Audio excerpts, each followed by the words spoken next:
নমস্কার, আমি বন্দনা। আমার কিচেনে আপনাদের সবাইকে স্বাগত জানাই।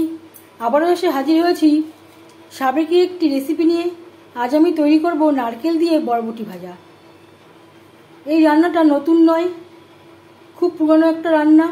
তবে দেখে নেওয়া যাক আমি কীভাবে নারকেল দিয়ে বরবটি ভাজা তৈরি করি। এর জন্য আমি নিয়েছি নারকেল, এতটা আমার লাগবে না, আমি এখান থেকে অর্ধেকটা মতো অ্যাড করব। আর নিয়েছি বরবটি। সবার প্রথমে আমি বরবটি টুকরো করে কেটে নেব আর পরিষ্কার করে ধুয়ে নিয়ে ফিরে আসছি। বরবটি টুকরো করে কেটে নিয়েছি আর পরিষ্কার করে ধুয়ে নিয়েছি। এবার যাচ্ছি নেক্সট স্টেপে। এই রান্নাতে খুব বেশি তেলের প্রয়োজন নেই। 2 চামচ রিফাইন্ড অয়েল গরম করে নিয়েছি। ফোড়নে দিয়ে দিলাম গোটা জিরে, 2 কাঁচা লঙ্কা।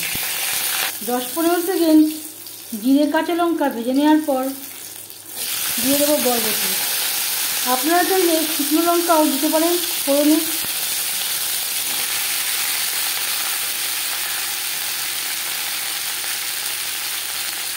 স্বাদ মতো লবণ।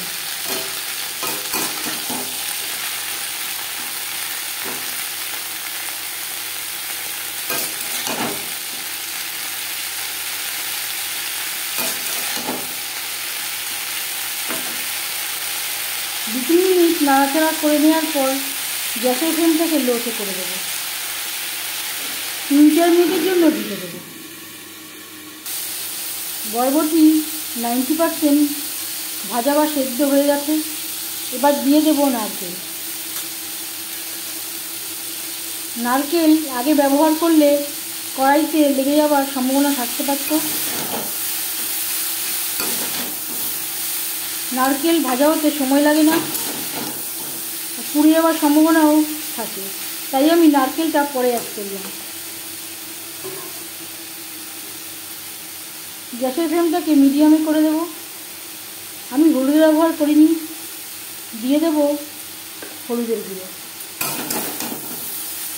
নারকেল ও বরবটির সাথে হলুদের গুঁড়ো বেশ ভালো করে মিক্স করে দেবো। 2-3 মিনিট নাড়াচাড়া করে নেব।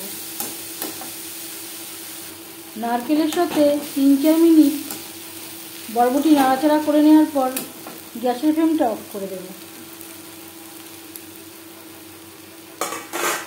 5 মিনিট ঢেকে স্ট্যান্ডিং টাইমে রাখবো।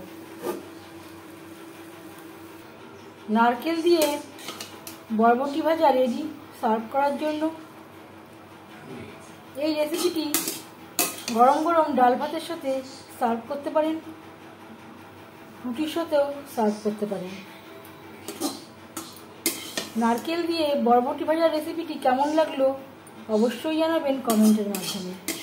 যদি এই রেসিপিটি ভালো লেগে থাকে লাইক করবেন, শেয়ার করবেন, সাবস্ক্রাইব করবেন আমার চ্যানেলটিকে।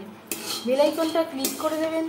যখন আমি নতুন ভিডিও আপলোড দেব তার নোটিফিকেশান সবার আগে আপনার কাছে পৌঁছে যাবে। আপনারা সবাই ভালো থাকবেন।